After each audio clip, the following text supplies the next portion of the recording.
Good evening everyone. I am Shivani Dhok and I welcome you all for the week 2 tutorial for the course of digital signal processing and its application. So like every week, this week's tutorial will also be divided into two parts. So the first part will be recap of week 2 content and the second part will comprise of questions related to whatever was taught or whatever content was covered in this particular week. You may stop at any point and ask me questions freely. So let's start with the first part, that is recap of week 2 content. So this week 2 content was majorly depending on the concept of discrete systems. Before starting discussing these discrete systems, the concept of unit impulse was discussed. After that, the requirements of discrete system were discussed. So the basic requirement that we wanted was, if I excite a system with a sinusoid, let's say a naught cos of omega naught t, and if I send it through the system, and let's say it has some phase as well, then the output of this system should be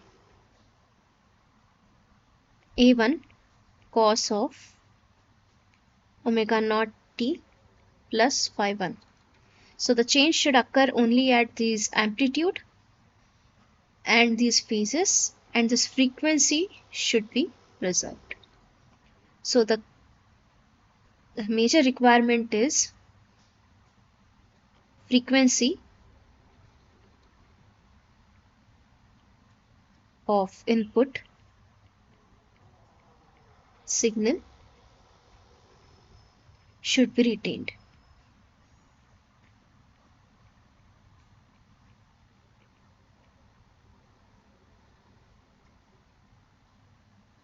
After that, the phasors were discussed, and the phasors are rotating complex exponentials,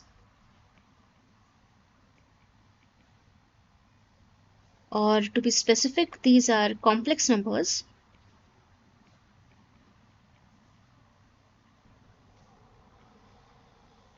rotating at a single angular frequency.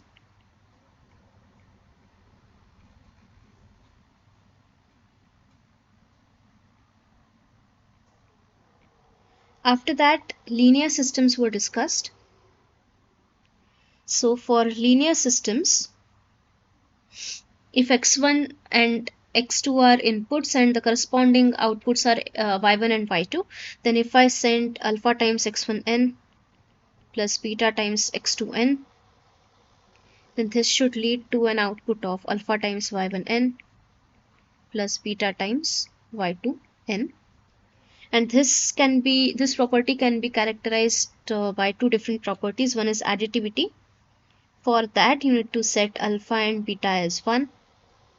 And for homogeneity, it says that alpha x of n will give an output as alpha y of n, and this is for all x, x1 and x2, and alpha and beta. After that, shift invariant systems were discussed. So it says that if I shift the input by a quantity n naught, then the output will also get shifted by the same amount, that is y of n minus n naught. And this should hold for all x and for all n naught. And the systems which are both linear and shift invariant are known as LSI systems, or linear and shift invariant systems. And the important thing that was discussed was these linear and shift invariant systems are completely characterized by its impulse response. So these LSI systems are completely characterized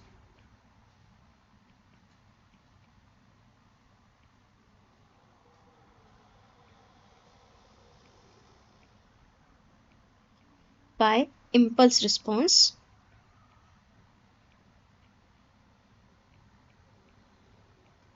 which is h of n. And what do you mean by impulse response? So if I have unit impulse as an input, then the response to unit impulse, it is output. Response of the unit impulse by the systems is its impulse response, and this output for any given input is given by the convolution, which is the summation over k running from minus infinity to infinity, x of k, where xk is the input, h of n minus k. Okay, so this was all that was discussed in this particular week. This was all the content that was covered. Now let us move on and solve few questions. If you have any queries till this part, please let me know.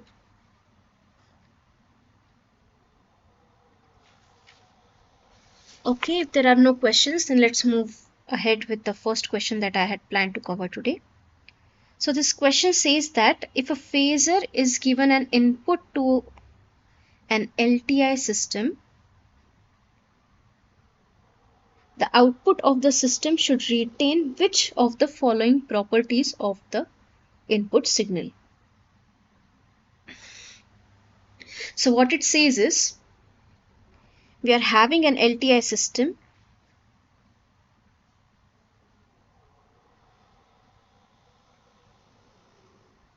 So we are having this LTI system and we are giving a phasor as an input. Let's say the phasor is m0 into e power j omega naught n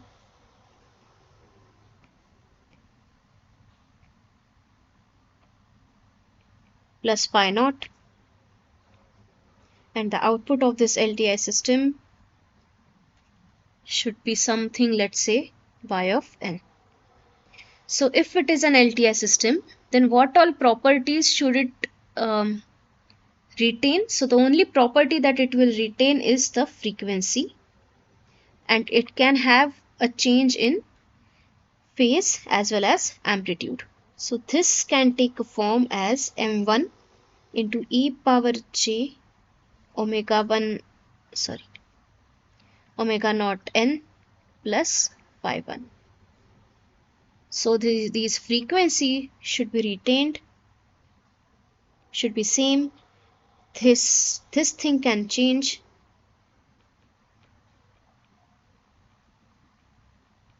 and in similar way this phase can change.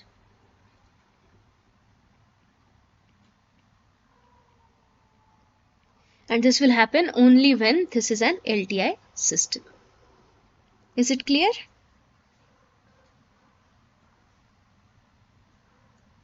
Okay. If yes, then let's go on for the next question. So what it says is, consider a squarer system where the input-output relationship is given as yt equal to xt square. Then the question asked is, does the system exhibit linearity and shift invariance? Does the system exhibit decoupled behavior? In other words, does the system give an output of the same frequency as input for a monotone? So let's divide this question in two parts. So the first part is, does the system exhibit linearity and shift invariance? So let's start with linearity first.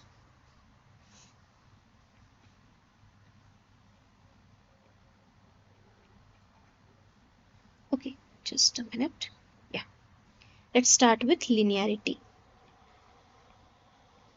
Okay, so for that, let's take an example, some counter example, where let's say this x1 of n is equal to 2 for all n, and this x2 of n is equal to 3 for all n. If that is the case, then my y1 of n will be equal to, sorry, this is not n, extremely sorry. y1 of t is equal to 2 for all t, and x2 of t is equal to 3 for all t. and therefore y1 of t is equal to x1 of t square, which is equal to 2 square, which is equal to 4, and y2 of t is equal to x2 of t square, which is equal to 3 square, which is equal to 9. Okay, so this is what we are having. Now let us consider,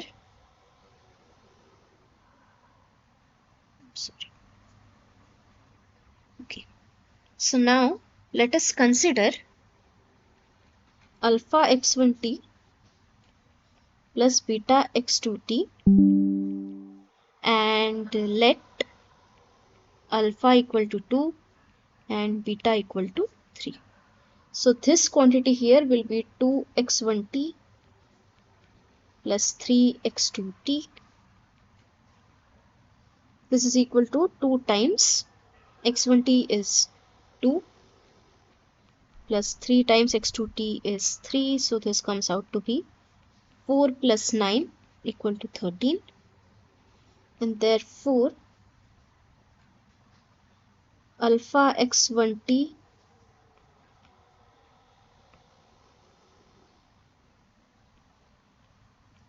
plus beta x2t has an output of 13 square, which is equal to 169 for all t. Now consider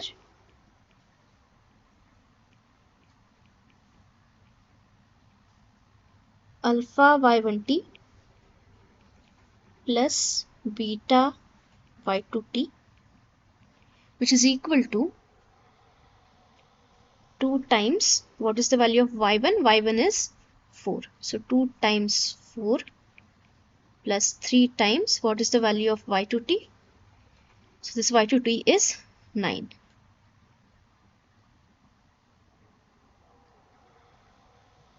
So this is 8 plus 27, which is equal to 35, which is not equal to 169, which means that this is not a linear system. Okay, so it's not a linear system. Any questions till this point? So we have seen linearity, now we'll see shift invariance. So now let us see shift invariance.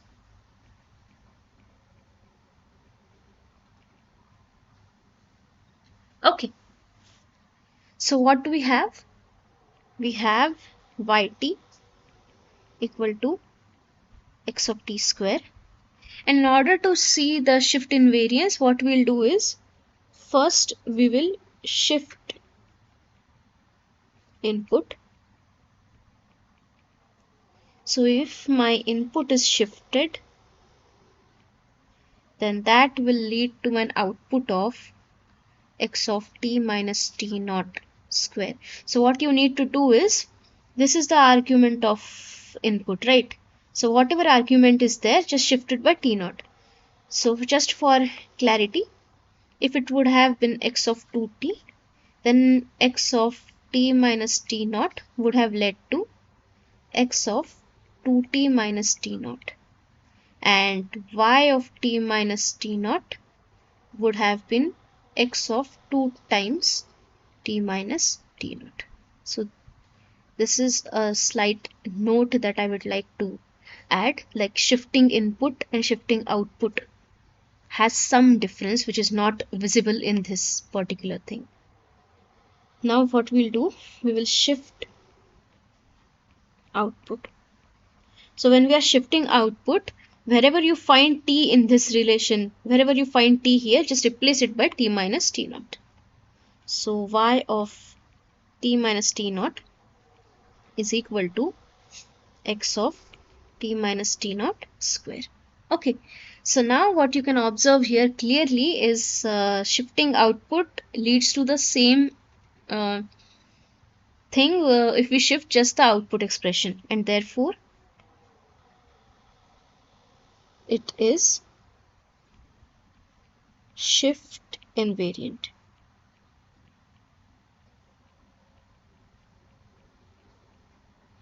Okay, so now this ends the first part of the question. Now let us go ahead and see what does the second part of the question say.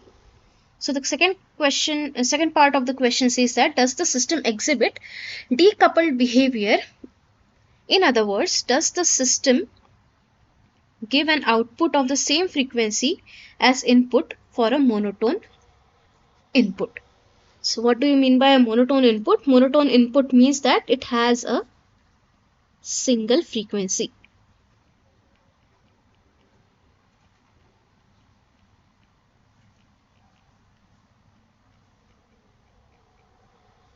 Okay, so for that what we will do is, let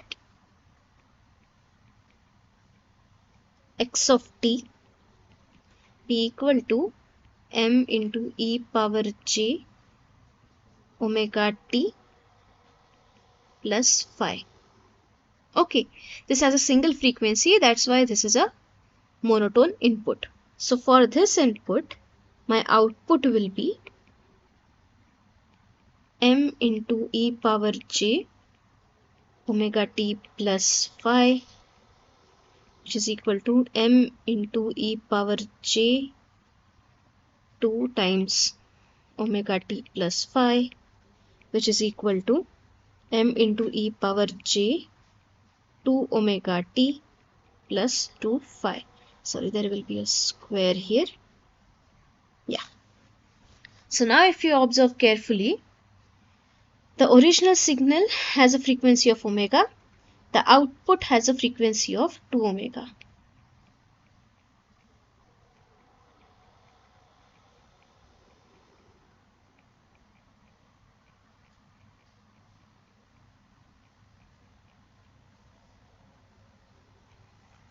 And therefore,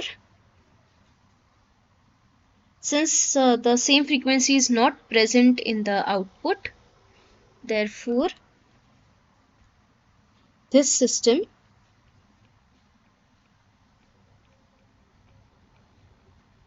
does not exhibit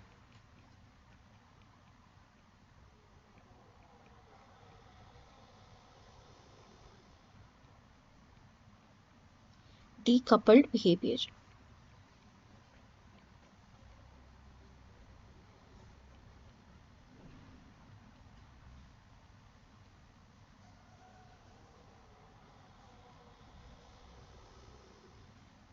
Any questions at this point?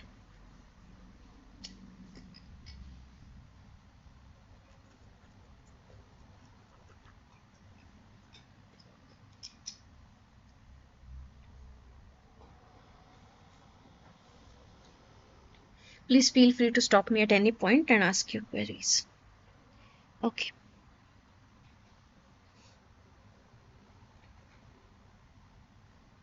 If there are no questions, then let's move on with the next question.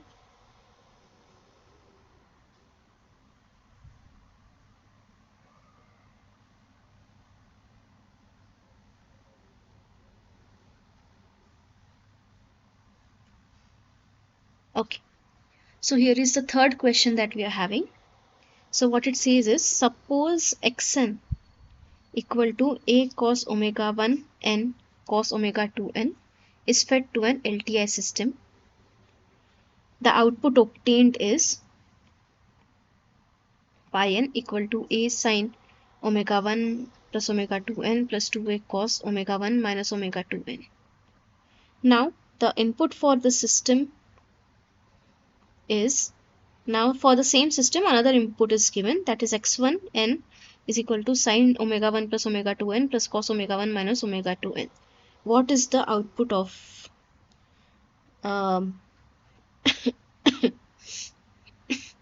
what is the output of y1 of n?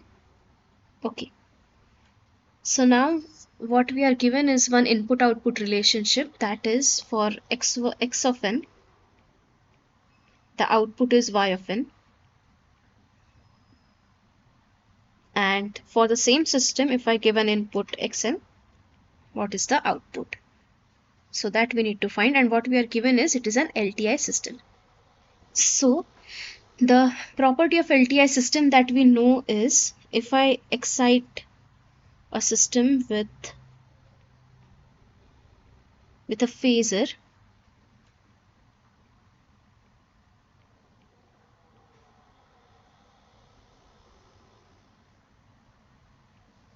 then it will give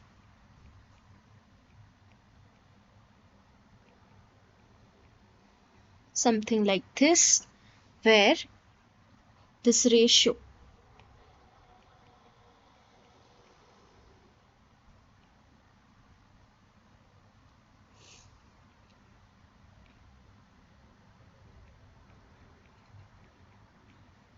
this is constant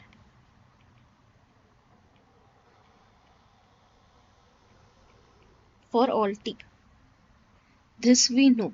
Okay, so every frequency component will behave or will be affected in a similar fashion. Okay, so now what we are given here is xn, these two relations, and then the third is given. So now let us try to bring this in this format, like decompose it into this format. So for that, what we'll do is, let us consider this initial signal, input signal, which is x of n equal to a times cos of omega 1 n into cos of omega 2 n, and to this part will apply the formula cos A into cos B is equal to half of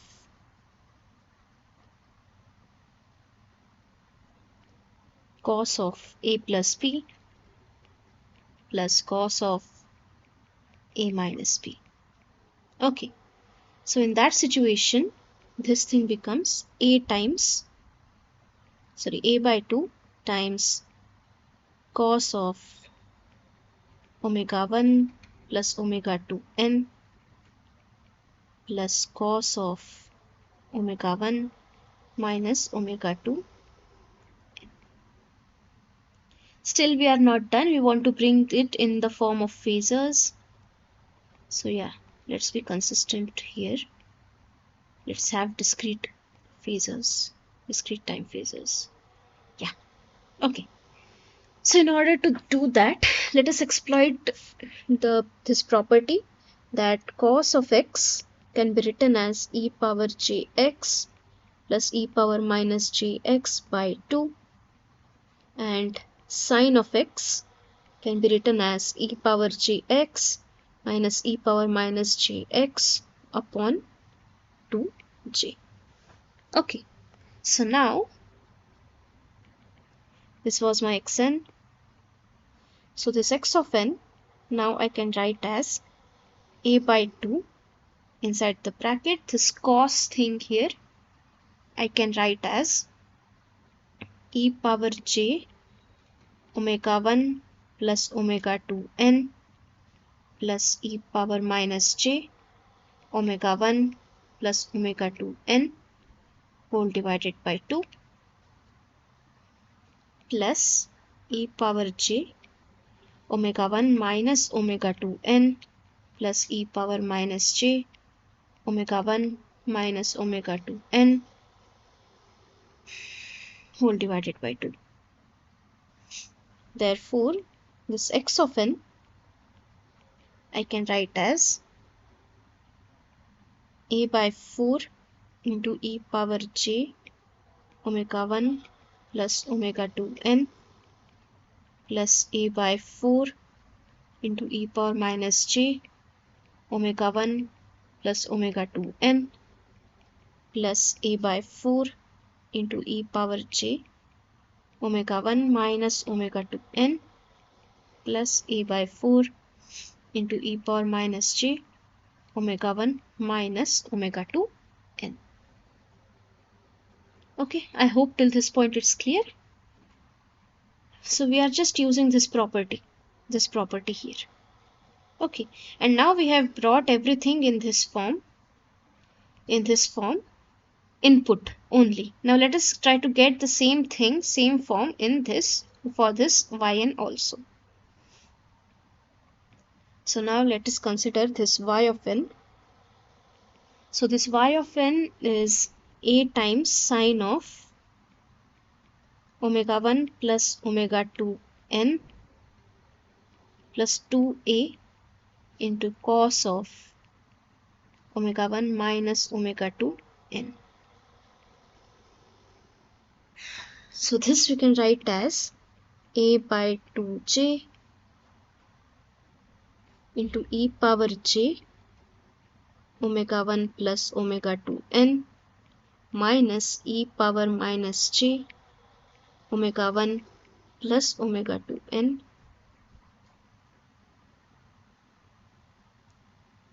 plus a into e power j omega 1 minus omega 2 n plus e power minus j omega 1 plus omega 2 n.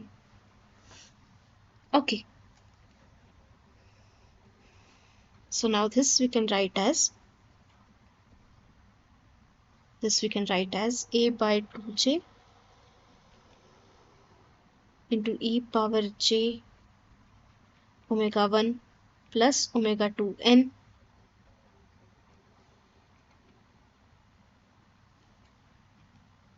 minus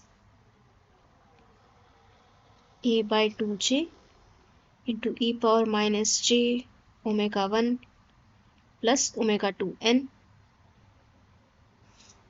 Sorry, this is a minus here. Yeah. Plus a into e power j omega 1 minus omega 2 n plus a times e power minus j omega 1 minus omega 2 n. Okay. So now if you compare these two things, that is input and output, so this a by 4 gets converted to a by 2j. This a by 4 here gets converted to minus a by 2j. This a by 4 here gets converted to a, and this a by 4 here gets converted to a again. So now we have an input output relation, and we know how each of the frequency component gets affected. We can easily so for this a by 2j upon a by 4j ratio will remain constant, and so on for all the frequencies. Now let us exploit these relationships for obtaining the output for x1 n input. So what is my x1 n input? So this x1 of n is equal to sine of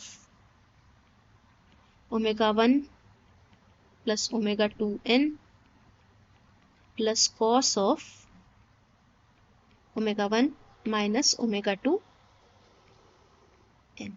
So again I can write this as 1 by 2j into e power j omega 1 plus omega 2 n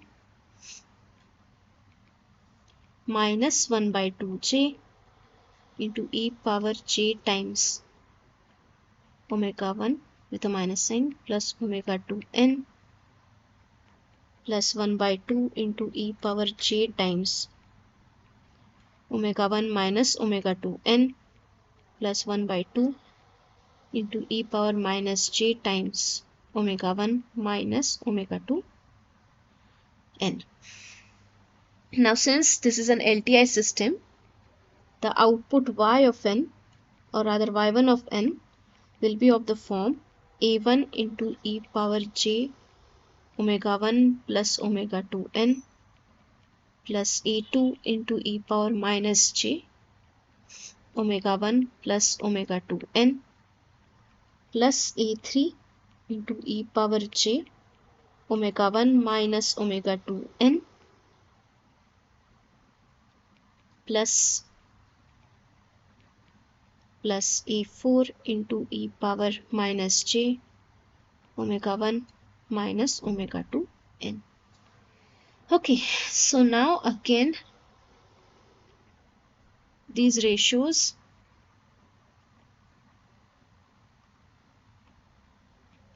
this and ratio of this and this, and ratio of this and this will be same. So what we know is, since it is an LTI system,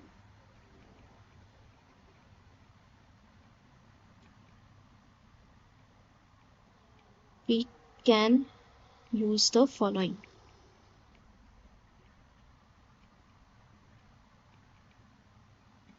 So this A1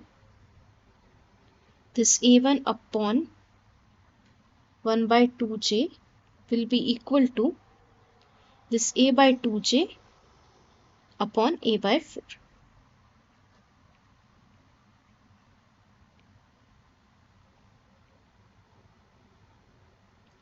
And this comes out to be, this implies that A1 is equal to minus 1. Similarly, A2 upon, so this A2 divided by minus 1 by 2j is equal to minus A by 2j upon A by 4.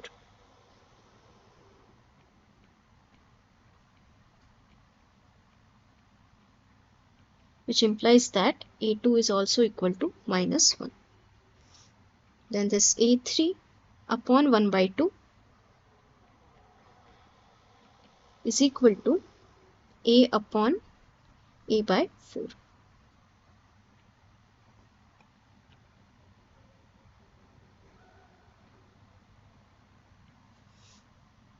Which implies that A3 equal to 2, and similarly A4 divided by, so this A4 divided by 1 by 2 will be equal to this A divided by A by 4. Okay.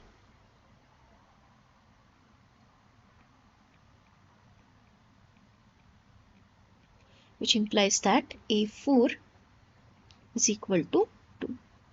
So now let us substitute these A1, A2, A3 and A4 in this particular equation to obtain y1 of n. So therefore y1 of n is equal to minus 1 into e power j omega 1 plus omega 2 n minus 1 into e power minus j omega 1 plus omega 2 n plus 2 times e power j omega 1 minus omega 2 n plus 2 times e power minus j omega 1 minus omega 2 n.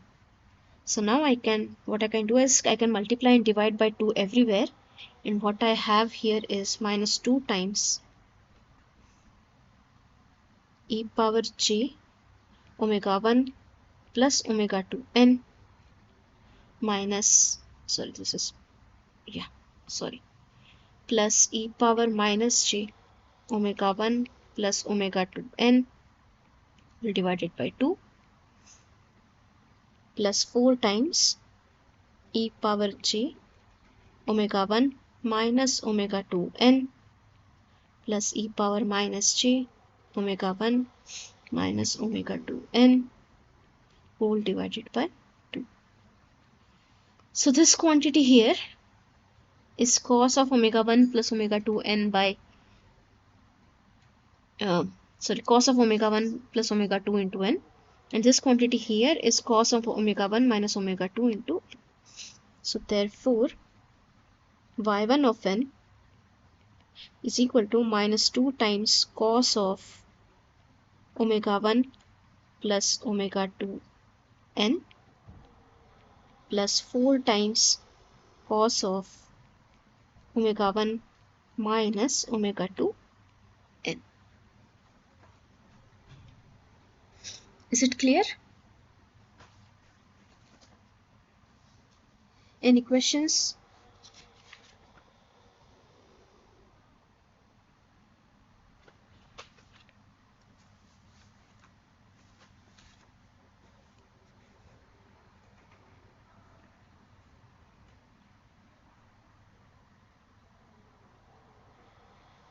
Okay, if there are no further questions, then let's move on to the next question that I have planned to cover today.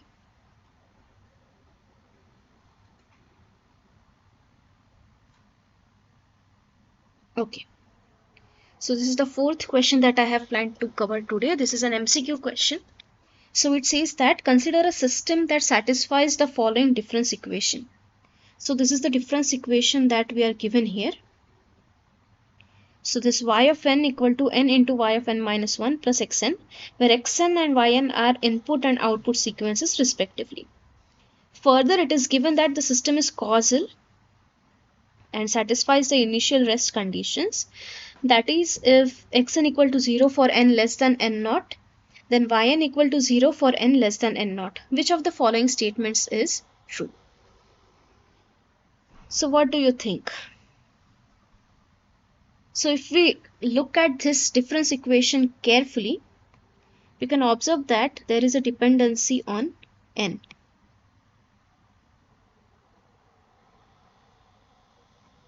Right? And because of this dependency, the system is looking at the clock, which means that it is losing on to its time invariance property. So this makes it not a time invariant system.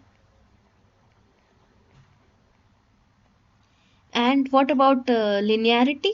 So yeah, you can consider this is simply a linear combination of input and past outputs, scaled versions. So there is no non-linear operation happening with past output sequences as well as input. So clearly we can see that it is a linear system. So this system is only a linear system and not a time invariant system. So first option is the answer to this particular question. Any questions you have?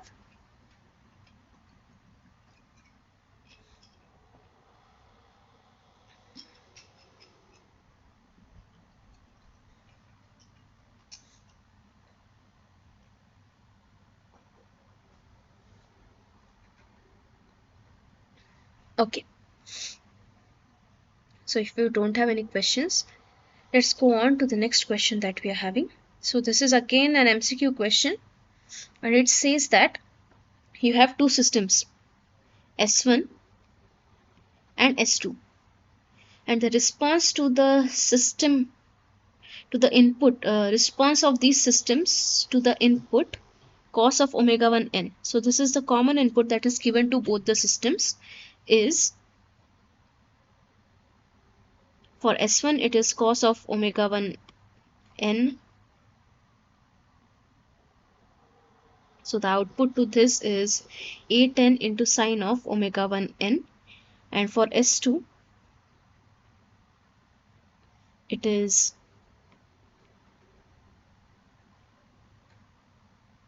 four sine omega 1 n plus 2. So given this information, what can you infer about the system? And your options are S1 and S2 both are definitely LTI.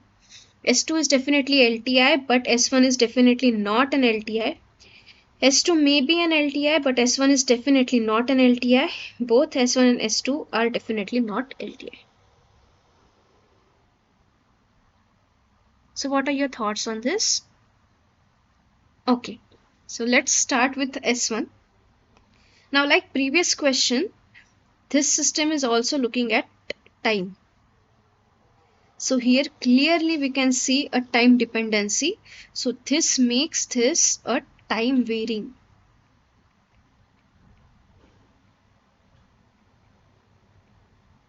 system. And therefore, for at least for system S1, it is definitely not an LTI. What about system 2? So for system 2, what we can see is the frequency is retained and there is only a change in amplitude and phase.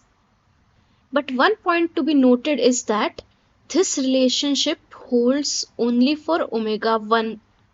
That is the only knowledge we have. We have no other knowledge whether this relationship holds for other frequencies or not.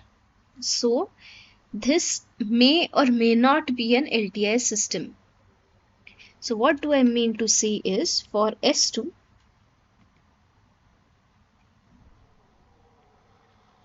given relationship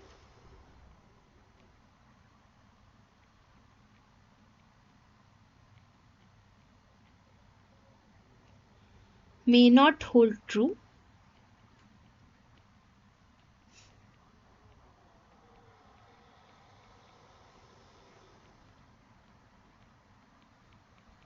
for omega naught not equal to omega 1, which means that S2 may or may not be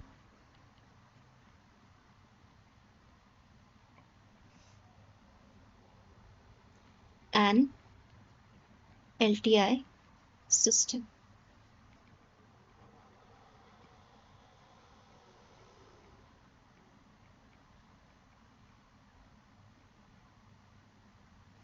Okay, so the answer that is the option that is our answer is S2 may be an LTI, but S1 is definitely not an LTI system. Any questions?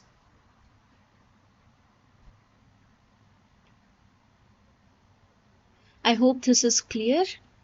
If not, please feel free to ask your queries.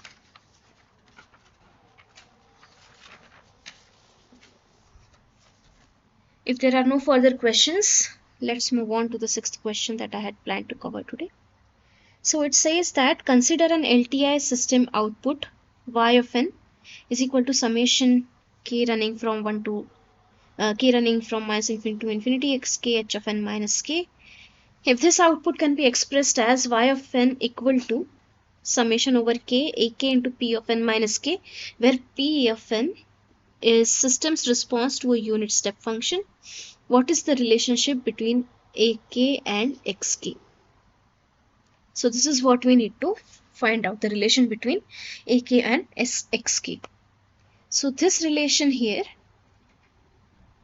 is our standard convolution,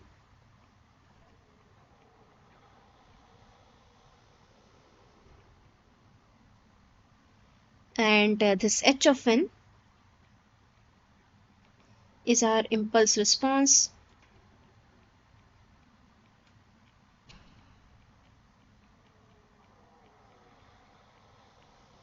that is, if delta n is an input to the system, then my output is h of n. This we know. And another thing that we know is, if my input is unit step function, then my output is p of n. And this is known as step response or unit step response. And this u of n is unit step. And how we define this? So this unit step function u of n is 1 for all n greater than or equal to 0, and it is 0 for n less than 0. So this is our unit step function.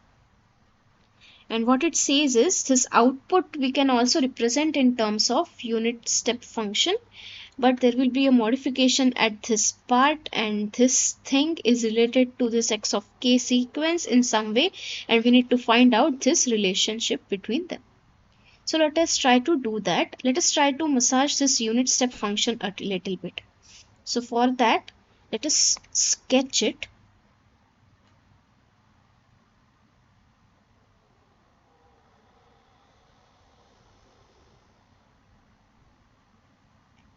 Okay, so how does this unit step function look? So let's say this is 0, this is -1, this is 1, 2, 3, 4, and so on. And let's say this is u of n, So this u of n is 0 at -1 and 0 before that as well, and 1 at 0, at 1, at 2, at 3, at 4, and so on. Similarly, now what we'll do is we'll consider another signal, a shifted version of this signal, that is u of n minus 1. So again, let's say this is -1, 0, 1, 2, 3, 4, so on. So if we do that, we are shifting it by 1 unit rightwards. So at 0 also it will be 0, at 1 it will be 1, here it will be 1, 1, 1, and so on. So now what we will do, let us consider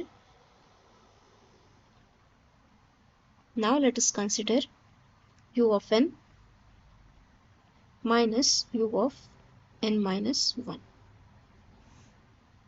So this is the signal that we want to consider now. So for that again we'll draw this. This is -1, this is 0, 1, 2, 3, 4, and so on. So now if you consider it point by point, so here it is 0, here also it is 0. At 0 this will take a value as 1. Then at 1 this minus this will be 0. Similarly here also it was 0, and for all the values here it will be 0. So we have a 0 here, here, here, here, here, and so on. So if you observe carefully and look at the definition of unit impulse, this is nothing but our unit impulse.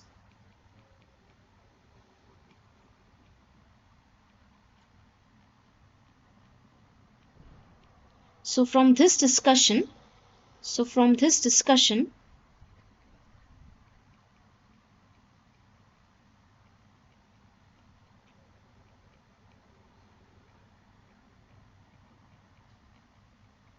we have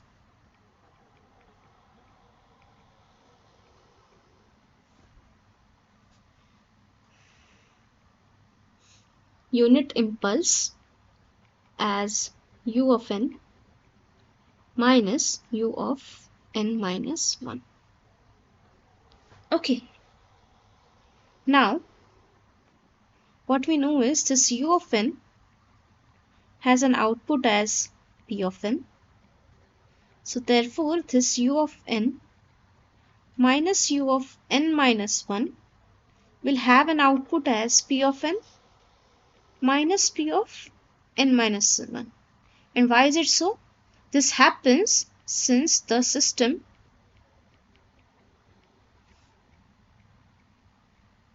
is LTI. And another thing to note here is this quantity here is nothing but my delta n, and response to an impulse is nothing but its impulse response, that is h of n. So now we have a relation between h of n and p of n. So this h of n is equal to p of n minus p of n minus 1. Okay, so let's have this as our equation 1. Now what is the sure shot definition or sure shot relation between input and output that is for LTI system characterization? So that is nothing but our convolution sum. So for convolution sum we know everything here, and now we have a relation between my impulse response and the unit step response.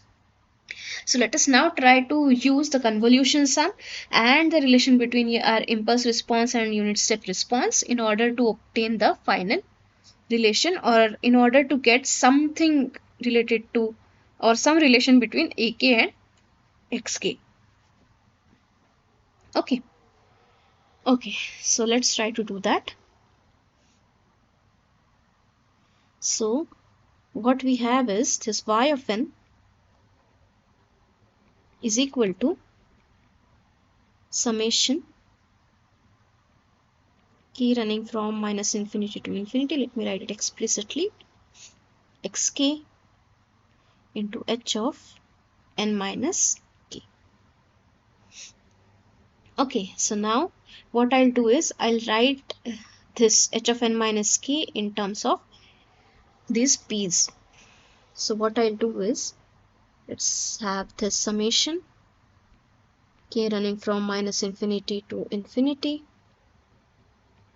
x of k into p of n minus k minus p of n minus k minus 1. Okay, so now let us split these summations. K running from minus infinity to infinity x of k into p of n minus k minus summation k running from minus infinity to infinity x of k into p of n minus k minus 1. Now observe the relation that we are expected to find. So it is of this form. There is no dependency on p of n minus k minus 1. It's all p of n minus k. So now let us try to bring up that term in this particular second term here. This term is okay. This already has p of n minus k. What is troubling us is this particular term. So let us name this term as a. So let's say this a is equal to summation k running from minus infinity to infinity x of k into p of n minus k, and what I'll do is I'll write it as k plus 1. And now what I'll do, let k plus 1 is equal to m, which implies that k is equal to m minus 1, and this m will range from minus infinity to infinity. Okay, so now this is equal to summation m running from minus infinity to infinity. This k is equal to m minus 1, so x of m minus 1 into p of n minus m. Now observe that this m is just a running variable. It has nothing to do with like this entire a is not at all a function of m. This a is just a function of n. So what we can do is we can simply change this m to k. So we can write this equivalently as summation k running from minus infinity to infinity x of k minus 1 into p of n minus. Okay, so now we know this a, and let us substitute it back in this equation that we are having. So therefore what we have is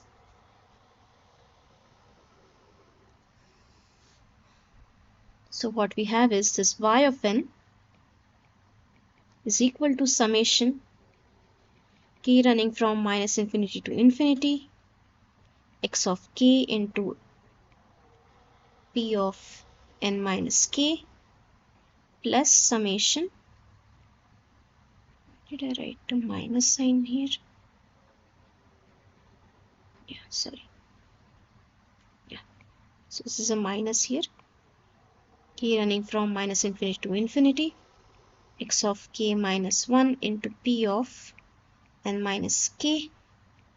Now I'll combine these two into one summation. So this is k running from minus infinity to infinity x of k minus x of k minus 1 into p of n minus k. And what was the expected relation? So the expected relation was y of n equal to summation k running from minus infinity to infinity a of k into p of n minus k. So if we compare these two things, then what do we have is this a of k is equal to xk minus x of k minus 1. Okay, so therefore what we have is this a of k is nothing but xk minus x of k minus 1. So this is what we are having here. Any questions?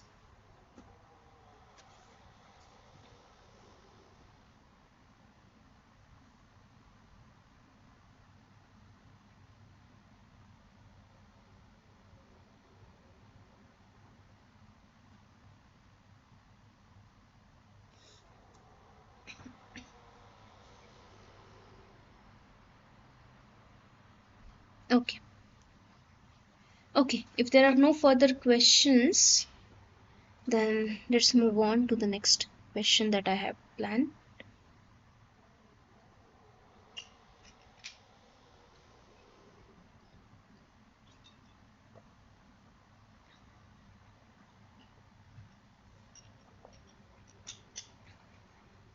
Okay, so what does this question say? It says that suppose the voice signal of a singer is xn and it is passed through an LTI electrical system with response hn to produce a new sound signal. What will be the output produced? So basically, this is my input and this is my output. Sorry, this is not output. This is impulse response.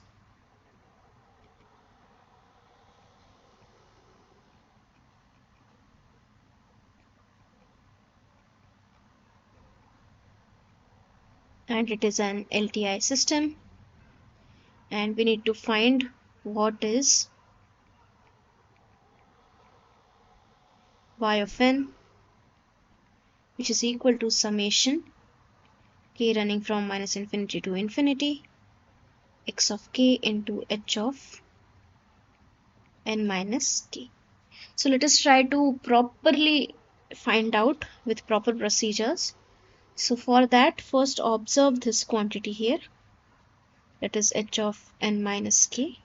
So how can we get to this quantity? Either through the way that was discussed in class, or let us do it in a little bit different way.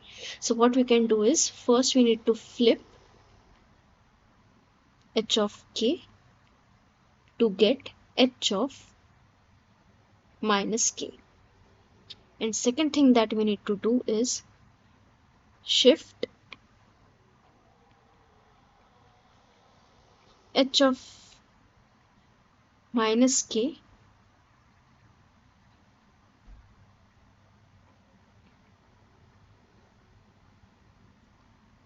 right by n. So this will give h of minus of k minus n, which is equal to h of n minus k. Okay, this is how we can obtain h of n minus k. So now let us first get what is h of minus k. So let's say this is 0, this is 1, this is 2, this is 3. And in similar way, let's say this is minus 1, this is minus 2, and this is minus 3. So if we flip it, then whatever was there at 0 will stay at 0. And I forgot to mention the amplitude. This is 2 and this is 1. So this will be 2. At 1 also it will be 2. At minus 2 and at minus 3. So this is simply h of minus k. Okay. So now let us look at this convolution sum. So what it says is, what you need to do is, you need to pointwise multiply h of k and h of n minus k and then sum up only the overlapping values. Okay, so let us try to do it one by one for all the values of n. So let us do it for n equal to 0. Okay, so for that, for the very first time, let me just draw it properly. And divide the page into parts.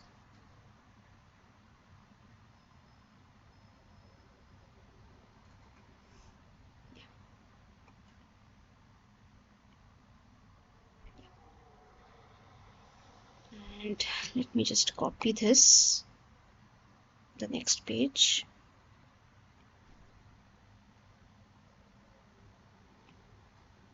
This is for n equal to 0. this is h of 0 minus k, then my x of n is like this. This is 0, this is 1, this is 2, this is 3, and my x of n is 1 for these 4 values and 0 otherwise. Now this n, if n is negative, then we'll shift it leftwards. If n is positive, then we'll shift it rightwards. So if my n is less than 0, then the case will be something like this, and if you observe carefully, there won't be any kind of overlap. So the overlap starts from n equal to 0. There is no overlap before n equal to 1, n equal to 0. Okay, so for n equal to 0, y of n will be equal to 2 into 1, that is 2. Okay, now let us do the same exercise. So let me mention here that this is x of k. Yeah, now let us do the same exercise for n equal to 1. So now let us do it for n equal to 1, and here it will be 1. So for n equal to 1, what we need to do is we need to shift this entire thing to right by 1 unit. And now there are 2 overlapping values. One is here and another is here. So for n equal to 1, so let me write it as 0. For n equal to 1, we have 2 into 1 plus 2 into 1, that is equal to 4. Okay, I hope this part is clear now.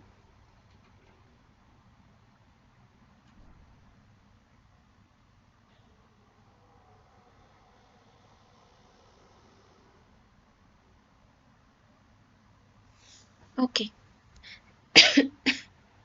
So now let us do it for n equal to 2.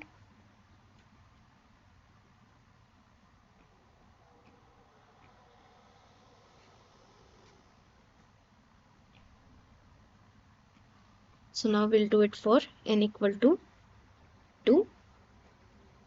So here we'll have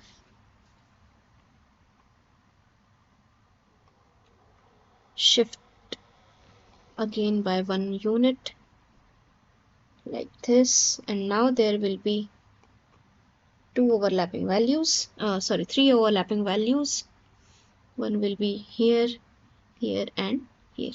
Okay, so we have this pi of 2 as 2 plus 2 plus 2, which comes out to be 6.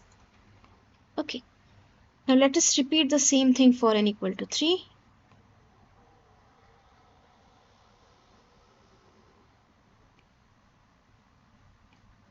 Okay, so for n equal to 3, this will also be 3. So let us look at h of 3 minus k. So again we'll shift this by 1 unit here, and if we do that, then we observe that at all 4 values, this is the maximum overlap we can get. All 4 values are overlapping. So what we have is y of n, or rather y of 3 is 2 plus 2 plus 2 plus 2, which is nothing but simply 8. Okay, so that was for n equal to 3. Now let us do it for n equal to 4. So let's do it for n equal to 4. So for n equal to 4, we need to shift it by 1 unit to right.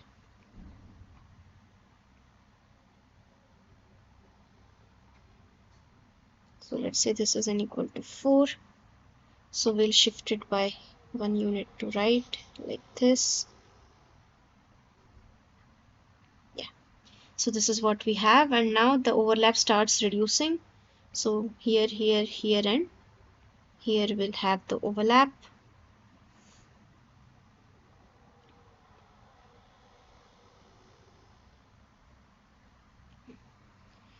So this y of n, or rather y of 4 now.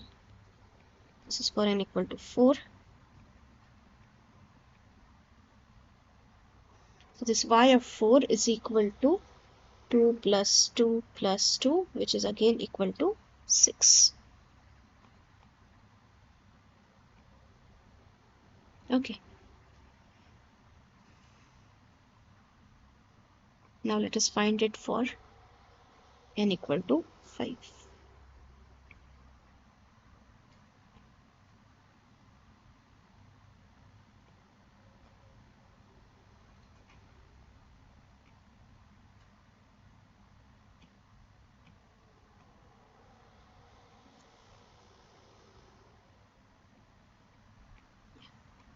So again we'll have to shift it by 1 unit like this, and then this is for n equal to 5. This will be 5 here. So therefore this y of 5 is equal to 2 plus 2, which is equal to 4. Again we are having only two overlaps, one here and one here. Now let us do the same thing for n equal to 6. So let's do it for n equal to 6.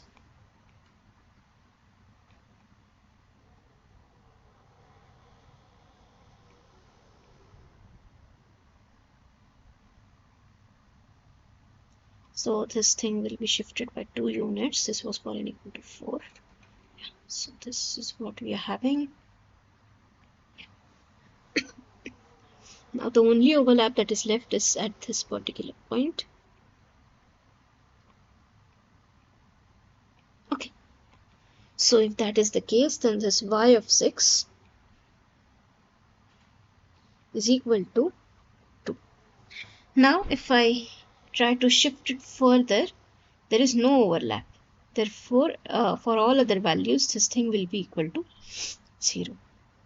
So what we have obtained is sequence y of n is equal to 2 at n equal to 0, 4, 6, 8, then it reduces again 6, 4, and 2. Okay. Now I would like you to observe few things here. So the first thing that I would like you to observe is, for this kind of signals, like it is a square kind of thing, like it is having same value for a fixed duration, and both of them are having the same number of non-zero elements. So in that situation, this thing is symmetric, so it increases then reduces like this. So it is a symmetric structure. It has the maximum value at the midpoint. So this has the highest value, the maximum value at the midpoint of this particular thing. And another thing that you should notice, since it is having the same number of elements, the midpoint is obtained when you are having the highest, or when you have the entire overlap. And in general, you will have the maximum value when you are having the maximum overlap in this convolution sum. Okay. Is it clear? Any questions? So let's try to sketch this also. So this is 0, this is 1, 2, 3, 4, 5, 6, 7, 8. This is 1, 2, 3, 4, 5, 6. This much is okay. 1, 2, 3, 4, 5, and 6. So at 0, it is 2. Then at 1, it is 4.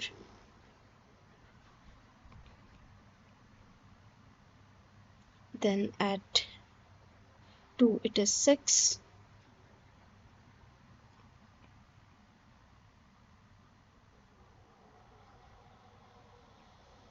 Then at 8, it is then at 3, it is 8.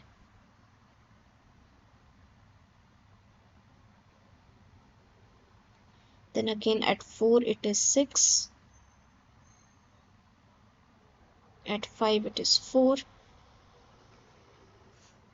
And at 6, it is 2. So what I meant to say was the maximum value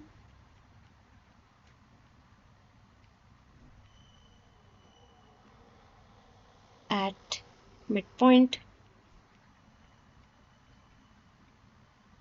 that is n equal to 3, and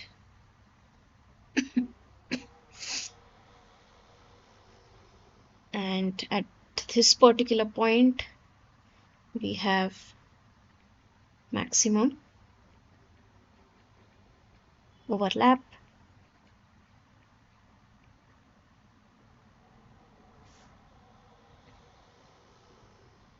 Okay. And yeah, another thing that I would like you to look here is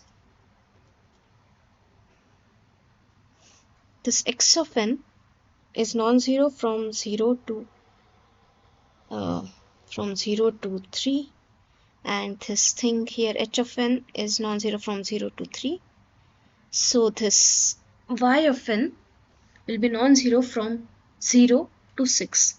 That is the non-zero values of x of n and h of n.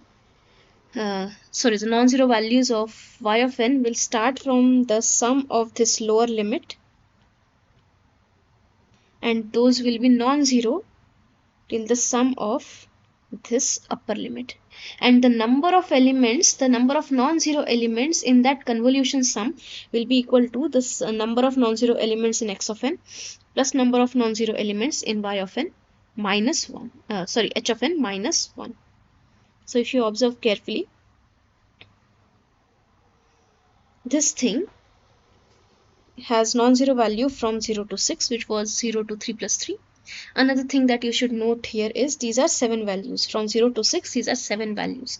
There were 4 values in x of n, there were 4 values in h of n.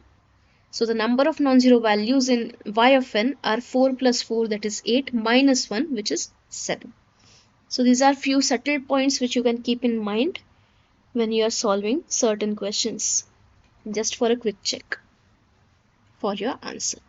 Any questions?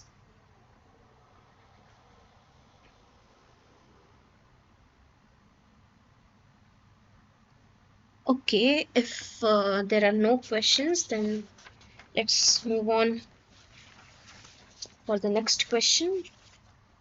Yeah. So let's see this next question. So what does it say?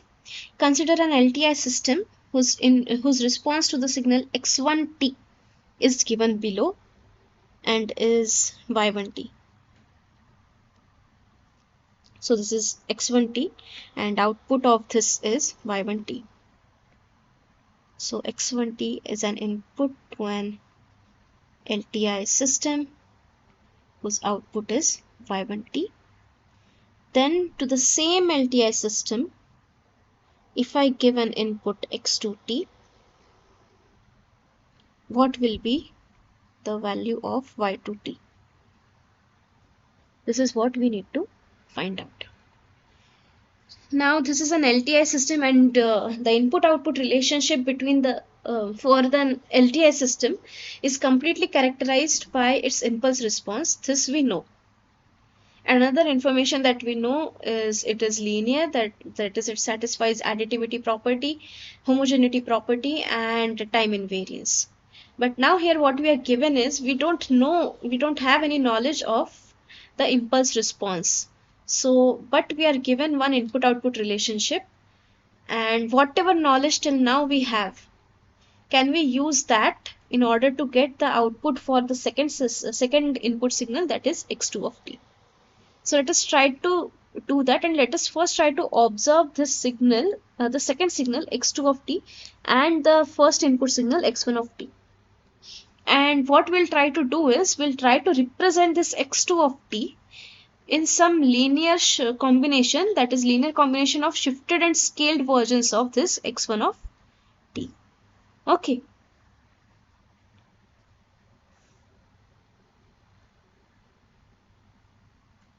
Yeah. So now if you observe carefully, consider this part here, this region here. So this is from 0 to 2. This is from 0 to 2. This is also from 0 to 2. And in 0 to 2, this quantity is 1. In 0 to 2, this quantity is also 1. So if we look at this particular region here, so this thing is nothing but x1 of t. Is it okay? Is it clear? Now what we will do is consider this signal x1 of t minus 2.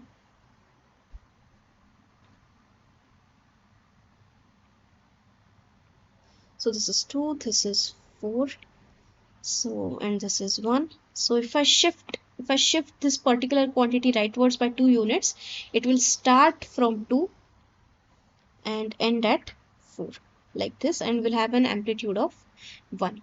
Now what you do is, now you consider this quantity, which is x1 of t minus x1 of t minus 2. Okay, so this is t axis, this is 0, let's say this is 2, this is 4. Now in that situation, what you observe is from 0 to 2, this quantity is 1 and this quantity is 0. So from 0 to 2, this is 1 like this. Now from 2 to 4, this quantity is 0 and this is 1. But now we are subtracting, so instead of 1, it will go downwards, that is it will be minus 1. So from 2 to 4, this will be minus 1. So if you observe these two signals, that is this one x2 of t and this quantity here, so you can clearly observe that this x2 of t is nothing but x1 of t minus x2 of t. So in other words, this part here, the below part, this thing is nothing but x1 of t minus 2, or rather minus of x1 of t minus 2. So what we observe is this x2 of t, we observe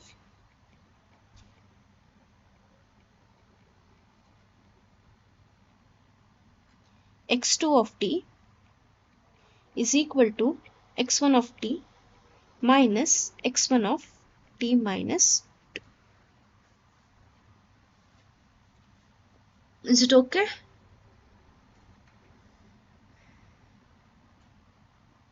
Okay. Another thing that we know is for x1 of t, this LTI system has an output of y1 of t. Now suppose to the same LTI system I give x1 of t minus x1 of t minus 2 as an input, then it will produce an output of y1 of t minus y1 of t minus 2. So this is happening. Why this is happening? Since the system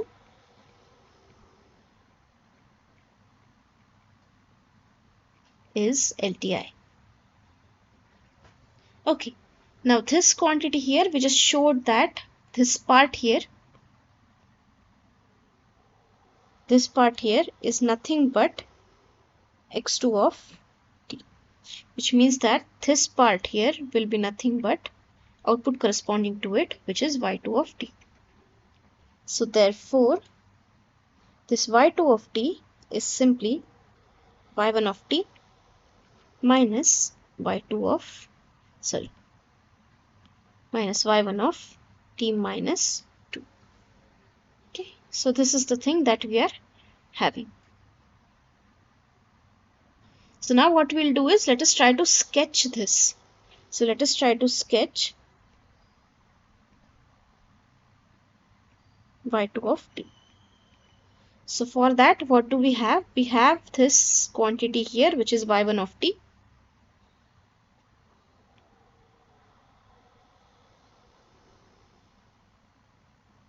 So how does this y1 of t look?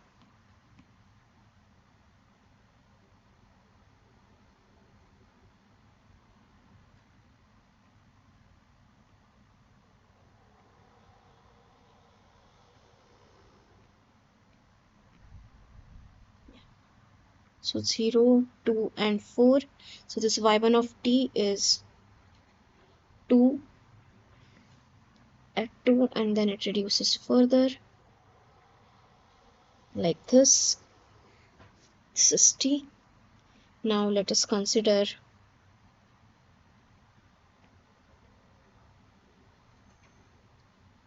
y1 of t minus 2. So this thing will start from 2, it will go till 4, and then it will reduce to 0 at 6. This will have maximum amplitude of 2. And now what we'll do, we will sketch y2 of t, where this y2 of t is simply y1 of t minus y1 of t minus 2. So this is 2, this is 4, and this is 6, this is t. Okay, so till this part 0 to 2, this quantity is 0, so this will simply increase till 2. So this quantity will increase till 2, this part. Then this is positive and this is reducing and this is increasing. So till 4, this is 0. 0 minus 2 is minus 2. So at 4 it will be at minus 2. And then it will again increase like this. This is minus 2. So this is my y2 of t. Any questions?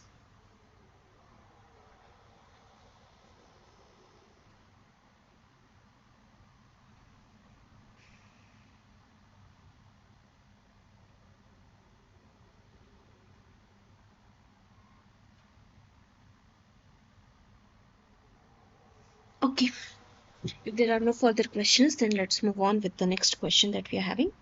So what it says is, consider a causal system. So what do we mean by a causal system? So the simple thing is, this h of an impulse response is 0 for all n less than 0. Okay, for which the input is xn and output is yn and are related by a linear coefficient difference equation. So this is the difference equation that we are having. And we need to determine the unit impulse response of the system. And so we need to find unit impulse response and xn and output of the system for xn equal to e power j omega n. So let's start with impulse response. So when x of n equal to delta n, that is unit impulse, then my y of n will be equal to h of n. So let us substitute delta n in place of xn and hn in place of yn. So what we have is h of n minus 1 by 2 into h of n minus 1 is equal to delta n plus half of delta n minus 1. So now I can rearrange this and write it as h of n is equal to half of h of n minus 1 plus delta n plus half of delta n minus 1. Okay, so now let us take few more steps. So what we'll do is, let us consider h of 0. So that is equal to half of h of n minus 1, which is h of minus 1 plus delta 0 plus half of delta minus 1. So this quantity here is equal to 1. This will be equal to 0, and since it is a causal system, this is equal to 0. So therefore what we have here is 1. So h of 0 is 1. Now consider h of 1. So h of 1 will be half of h of 0 plus delta 1 plus half of delta 0. So again, this quantity will be equal to 1, this will be equal to 0, and this is equal to 1. So we have half plus half, which is equal to 1. Now let us look at h of 2, which will be half of h of 1 plus delta 2 plus half of delta 1, which will be equal to half into 1, which is equal to 1 by 2. Again, this h of 3 will be equal to, and this I can write as 2 upon 2 to the power 2. This I can write as 2 upon 2 to the power 1. And I can write this as half of h of 2 plus delta 3 plus half of delta 2, which is equal to 2 upon 2 to the power 3. So by induction, we can say that this h of n is simply equal to 2 upon 2 to the power n, and this is valid for n greater than or equal to 0. So let us now try to generalize this. So this h of n is equal to 1 for n equal to 0, then it is 2 upon 2 to the power 1, then 2 upon 2 to the power 2, 2 upon 2 to the power 3, and so on. So now I can write this as 1, and this 1 I can write as 2 to the power 0, comma 1 by 2 to the power 1 plus 1 by 2 to the power 2, 1, comma 1 by 2 to the power 2, comma 1 by 2 to the power 2, plus,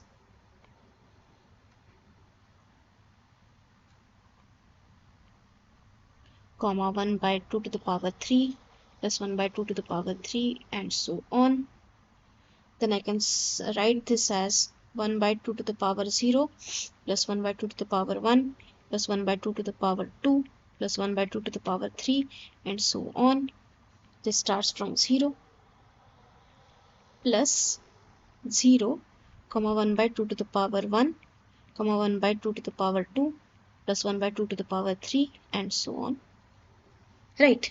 Then this sequence I can write as 1 by 2 to the power n into u of n. Now this sequence I can again write as 1 by 2 to the power n, but at n equal to 0, it is 0. That's why I'll need to shift this unit step by one quantity to the right, and therefore this I can write as h of n is equal to 1 by 2 to the power n multiplied by u of n plus u of n minus 1. Okay, I hope this part is clear to all.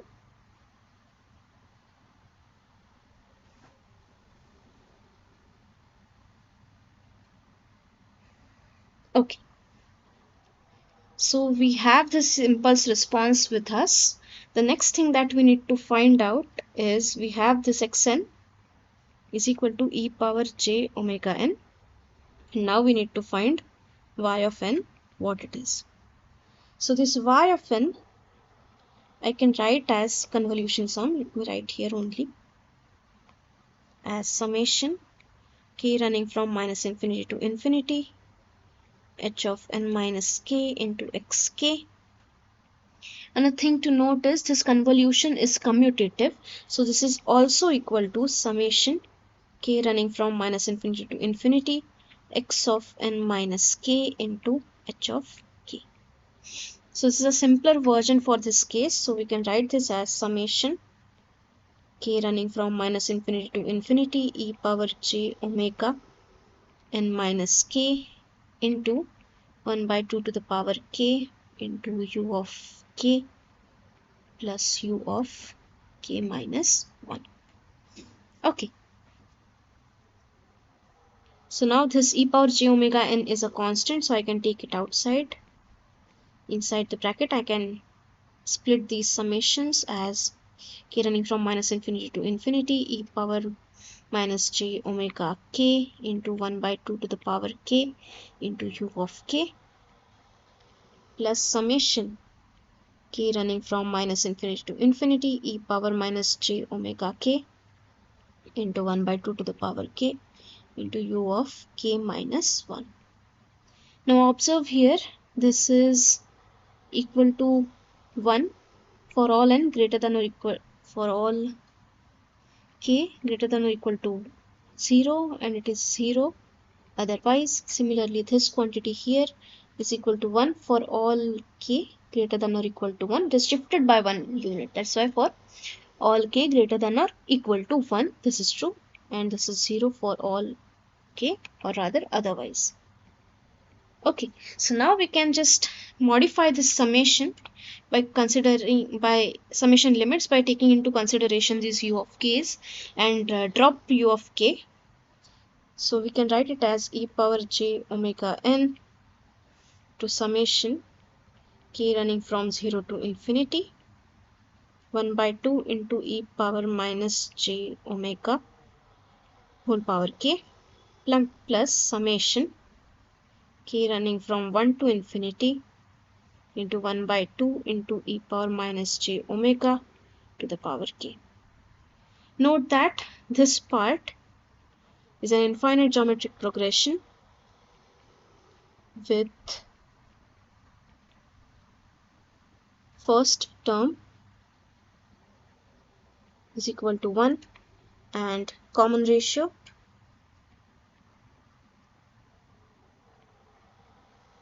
is equal to half into e power minus j omega. In similar way, this is also an infinite geometric progression with first term and common ratio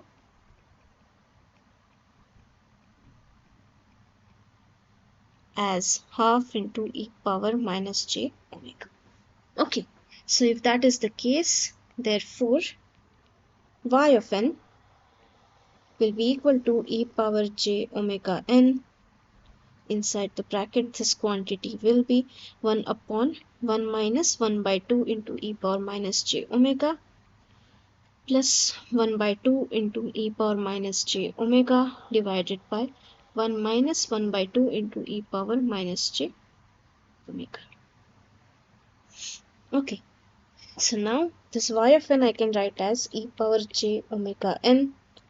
Inside the bracket I have, or I can write it in this fashion, 1 plus 0.5 into e power minus j omega. Let me write it properly.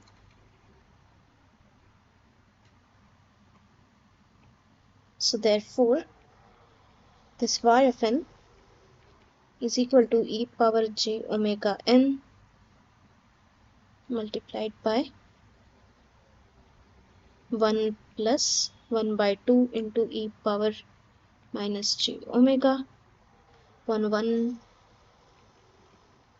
minus 1 by 2 into e power minus j omega. So this thing here is output of the system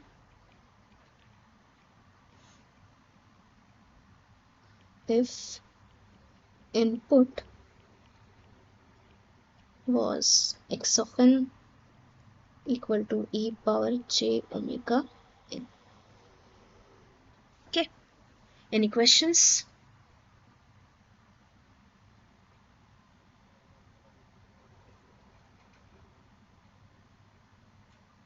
Okay, if there are no questions, then let us move on to the last question that I have planned to cover today. So the last question is simply an example to show that this convolution is not just limited to this digital signal processing area, but it is also related to it is just a mathematical operation which finds its application in various areas. Okay, so in that situation, let us go ahead with this question. So it says that two discrete independent random variables x and y have uniform probability functions as follows. So this x is uniformly distributed over 1 to 10. So what it says is for all the values from 1 to 10, that is x equal to 1, x equal to 2 and x till x equal to 10, these all values have same probability. This is same thing like a unbiased coin toss. It has 1 by 2 and 1 by 2.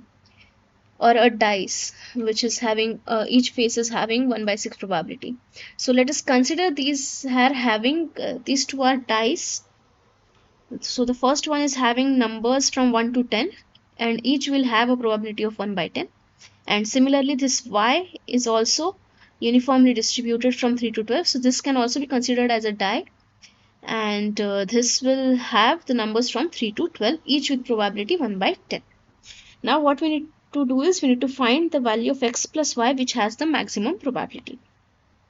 So for that, what we'll do is, first thing is we'll find probability mass functions or PMF of x and y. So that is Px of x is equal to 1 minus upper limit minus lower limit plus 1, that is equal to 1 by 10 for all x in range of 1 to 10, and it will be 0 otherwise.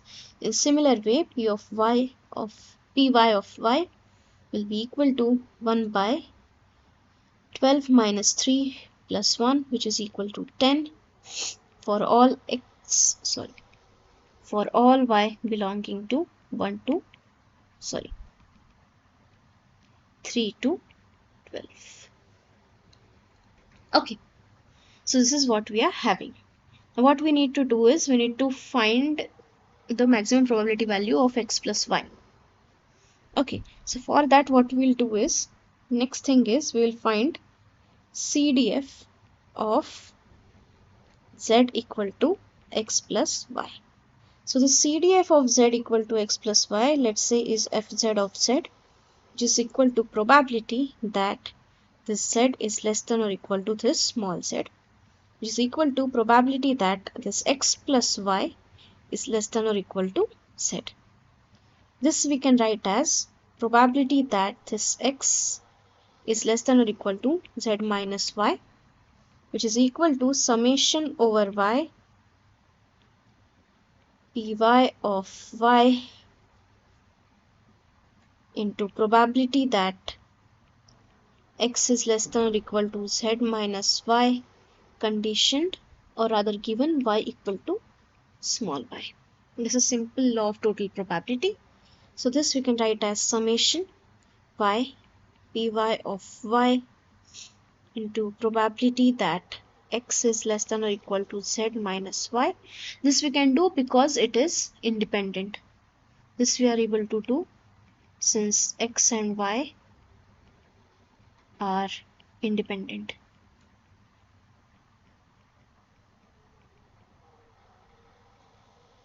Okay, and this quantity here is simply CDF of x evaluated at z minus y. So this is CDF of x at z minus y. Now what we need to find out is probability mass function. So next thing we will find is PMF of z. that is Pz of z, which is probability that z is equal to z, and this can be written as Fz of z minus Fz of z minus 1. So therefore Pz of z is equal to summation y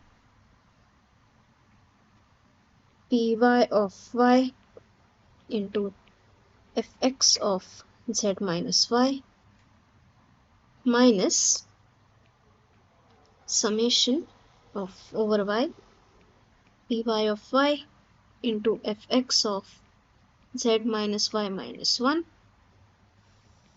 Now let us combine these two summations and take py of y common. So this is summation over y py of y fx of z minus y minus fx of z minus y minus 1. Okay, so this we have here. Okay, now if you consider this part, just consider this part here. Let's say this is some, so this is equivalent to some x and this is also equivalent to some x, but let me not do it. These two are common quantities in both of this, and these differ by one quantity, by only one unit. So this is exactly the way we defined this quantity here for Pz of z. So this Pz of z is equal to Fz of z minus Fz of z. In similar fashion, this quantity here I can write as,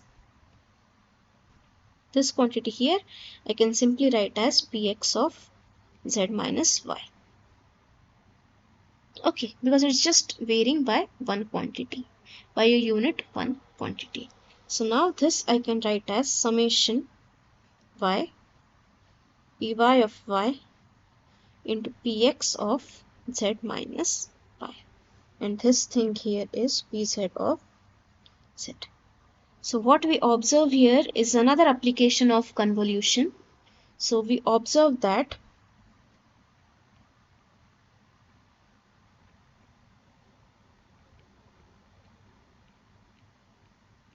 if x and y are independent random variables,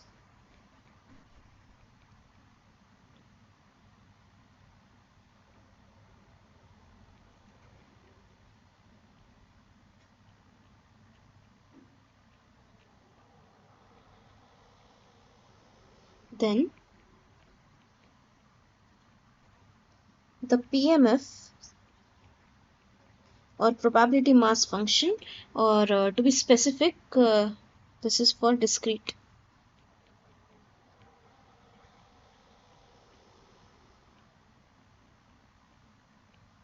random variables. The PMF of x plus y is obtained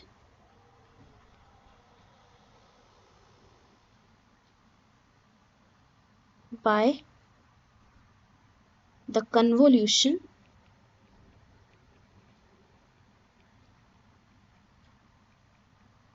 of PMFs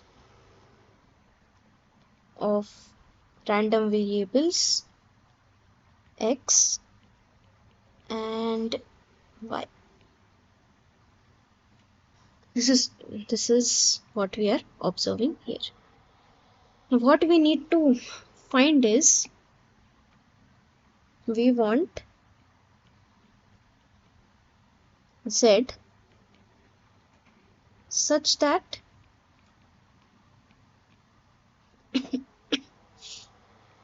Pz of z is maximum.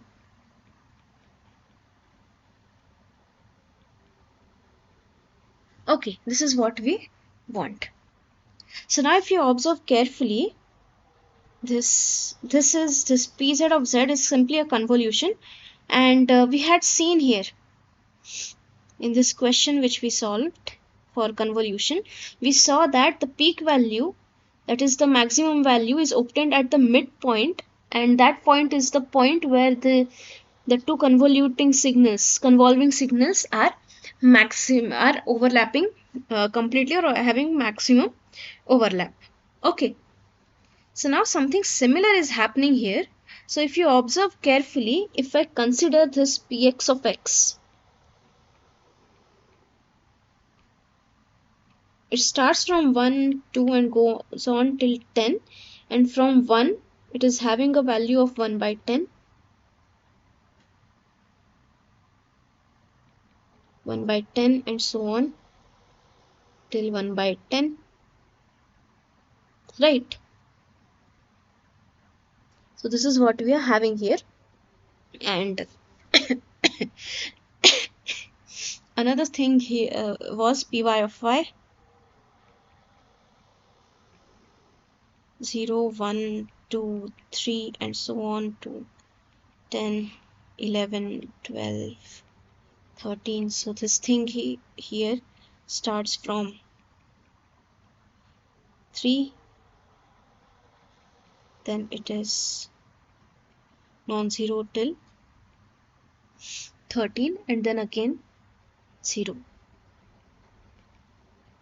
Okay, so like this we are having, so both of these are having 10 elements in them, and each of them is having a value of 1 by 10.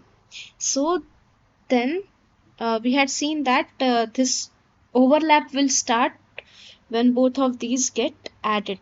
The lower limits will get added and upper limits will also get added. So this is not till 13, this is just till 12, I think so. Yeah, this is from 3 to 12, not 13. Yeah, it is 0 at 13. So this z non-zero from, or rather pz of z is non-zero from z equal to 1 plus 3, that is 4, to z equal to 10 plus 12, that is 22. Maximum overlap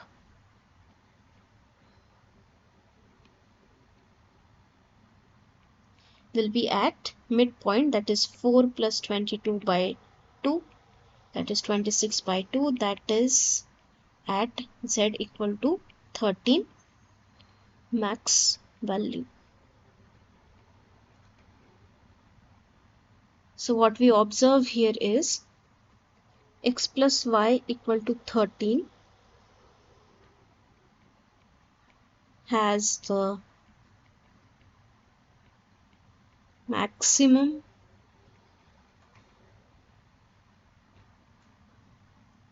probability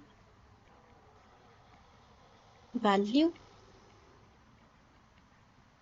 and let's find out it. Pz of z at z equal to 13 will have a complete overlap, like all of these 10 will get overlapped, so all of these 1 by 10 1 by 10 values will get added.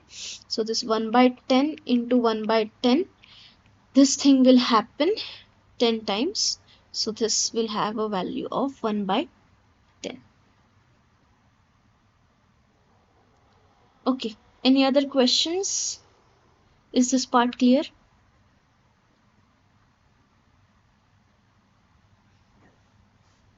So in today's session we looked at the questions which are related to the basics of LTI system. So yeah, we discussed some basics that were covered, then we solved simple questions which are related to the properties of LTI system. We looked at the ways in which we can prove whether a system is LTI or not from first principles. Then we also looked at this decoupling behavior, whether it happens or not, then how an LTI system and affects a phasor, and how we can use that property to get the output. Then LTI systems and its behavior, when an LTI system when a given input output relationship can be called an LTI.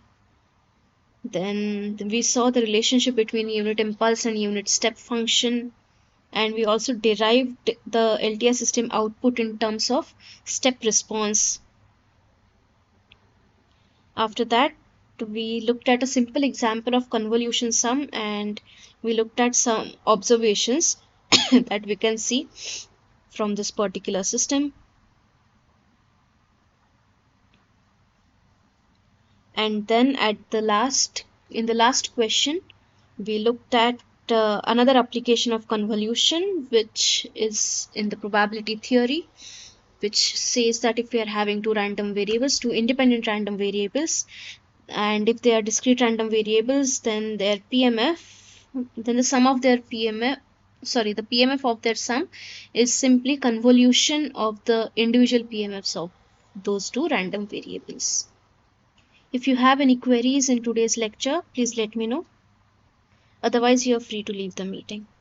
Thank you for attending today's session, and let's meet next Friday for the same. Thank you again.